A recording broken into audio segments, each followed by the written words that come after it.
Most of us expect to live long, healthy lives. So when you're struck by a disabling injury or illness, it can trigger a range of unsettling emotions and fears.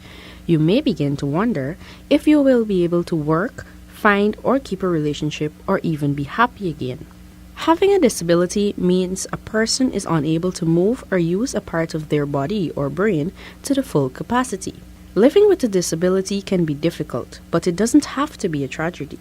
The National Orthotic and Prosthetic Appliance Workshop has been in operation in Guyana for some 40 years, assisting persons who are immobile to walk again.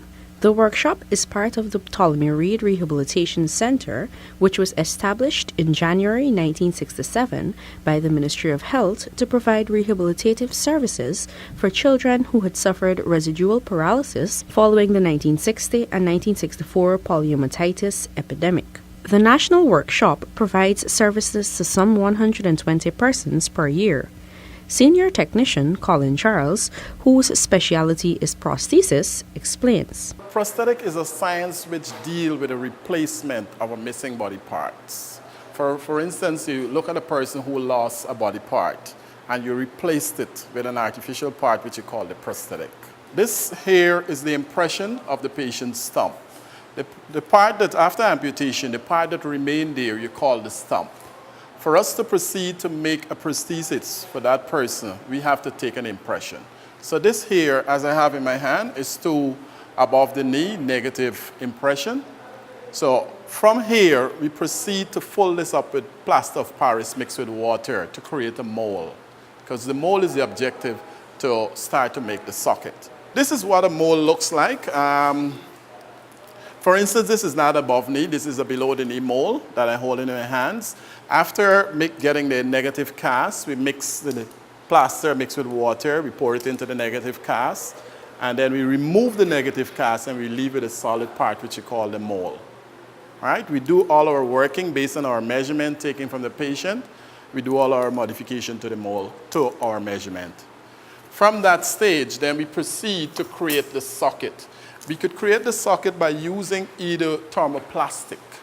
This is a thermosetting plastic to create the socket, or we could use two chemicals, which we have the resin to create the socket. But right now, this one here that we have in my hand is the thermosetting plastic. For a person who amputated below the knee, we normally use a soft insert over the stump. So we make a rubber socket, which fits firstly onto the person's stump, along with the socks. So the socks goes on first, the rubber socket, and then this comes in together.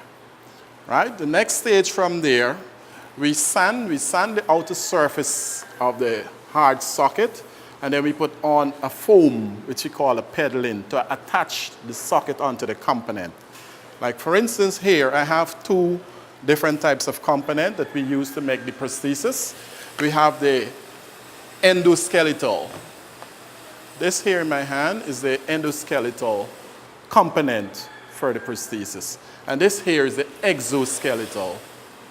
Yes, exoskeletal, right? So the socket is attached onto this here. It's spaced onto this here. We do all our bench alignments and so on, and then we paste the socket on. Then we do our static alignments. That's where we fit it onto the patient, and we see how the alignment suits the patient. A disability will definitely alter your life. However, this workshop is committed to reducing the impact of your disability by helping you to walk again. They give you hope to once again be an active member of your home, your church, mosque, or mandir, and community. Dwayne Atkins was working in the fitting and machinery field some 20 years ago when the opportunity arose to join the workshop. Following training in Brazil in orthotics, he joined the profession and has never looked back. An orthosis is an externally applied device used to modify the structural and functional characteristics of the neuromuscular and skeletal system. I'm in charge of fabricating and fitting appliances that can correct deformities, prevent them from getting worse, controlling involuntary movements, supporting body weight. He explains the drop foot sprint that he is working on will aid in involuntary movements of one's foot. This one appliance depends on the modification and how you set it, can correct whatever you want to correct. It works on a lot of different deformities. The patient comes in, we take a cast, right? We try to do some of the correction on the cast, right? Create a mold from the cast. Then we do the rest of the correction, the modification here, right? And this is a finished product, right? This is a big one. This is a finished product. So the person foot goes into this, carry some straps, padding inside to prevent bruising also, right? And this would help the patient to actually stabilize, the foot actually stabilize in this so that you could put weight on it and it won't go in a position that they don't want it to go, as I say, control on voluntary movements. The purpose of this one here, this one's for a stroke patient, this is just for support and controlling on voluntary movement. But they have, like this one I'm making here, this is the same splint. This is for correcting a deformity. Although the workshop has been contributing to Guyana in such a significant way, there have been some challenges, mainly shortage of staff and the procurement of materials in a timely manner. One of the challenges that we have in the department here is sourcing of our material. We normally would order our material well in advance for the department, but what you find that the supplier, our supplier, where we get our material from Orthotic, Germany, and they no longer deal with this region, so they have a retail outlet which is in Colombia. Sometimes we have a volume of patient coming one time, and seeing that we understaff, it's be very sometimes frustrating. Charles further explained that if Colombia does not have the materials, then the company would have to source materials from Germany, which takes a longer time. Fortunately, they have sourced another company in China. Minister of Public Health, Vol Lawrence, during a visit to the center, promised to work with the Ministry of Finance to aid with financing in order to reduce the costs it takes to access an orthosis or prosthesis. I would like to ensure that the donations that come to the entity, that we can smoothen that process between the Ministry of Health and the Ministry of Finance through the GRA, to ensure that when those items arrive, that there is a smooth and quick process, them getting them into the institutions. A Nigerian doctor who has a bachelor's degree in prosthetics, orthosis, and technology, employed at the facility, has managed to source another supplier in China. However, they cannot provide all the materials required sometimes. I walked in here and I realized that this place or the country have a center where I can volunteer my service, and as well seeing the kids with their condition, I'm quite inspired to see how I can improve the quality of life of these children. The doctor, heartened with dedication and work of the center, has been encouraged to establish a training program so that more youths will join the center's workshop. The human resources they're having is not enough to meet up to the challenge of daily demand of patients in the workshop. So based on that, they decided to recruit some students from GTI. I was quite inspired because of the will or the zeal the management have to see that they improve in already made facilities that they have on ground. So far, there are 3 in number. Actually, the training is not yet over. They're still in the training phase because it's expected to last for a couple of years, 2 years or so.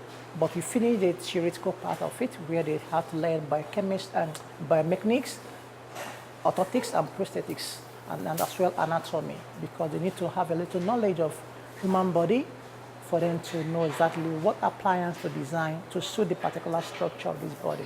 So far, 3 trainees are currently attached to the center and have completed the theory aspect of the training. Marlon Andre from Mazaruni Region 7 said that despite this being his first job, he enjoys it very much and hopes to one day take back his training to his village. Another trainee, Mark Flavius, explains that once he learned of the program, he immediately joined. So we didn't even know that Guyana does something like this, like give this type of service to the citizens. So that's one of the main reasons that made me stay, because I actually experienced my great-grandfather had an amputee before he died. And I have a small cousin that's right now in a wheelchair. She's physically disabled from a bone defect in her spine. I just felt like this is destiny. Like I was to arrive in this spot to actually carry on this work, and then you see various ages and sizes and different races of people coming in here, you know, and like all have one aim, that's like getting back their mobility. And for us to be able to provide that to them, it's no words can or describe the feeling you achieve from doing something like that for persons. The director of the Ptolemy Reed Rehabilitation Center, Cynthia Massey, described the organization as vibrant. Massey says the center remains committed to enabling disabled persons to feel good about themselves and having a normal life. Ours is a dynamic organization. We're always looking to improve the services that we provide. We strive to provide the highest quality service. We don't always succeed, but I think if you strive for the best and you fall short, then you're not doing too badly.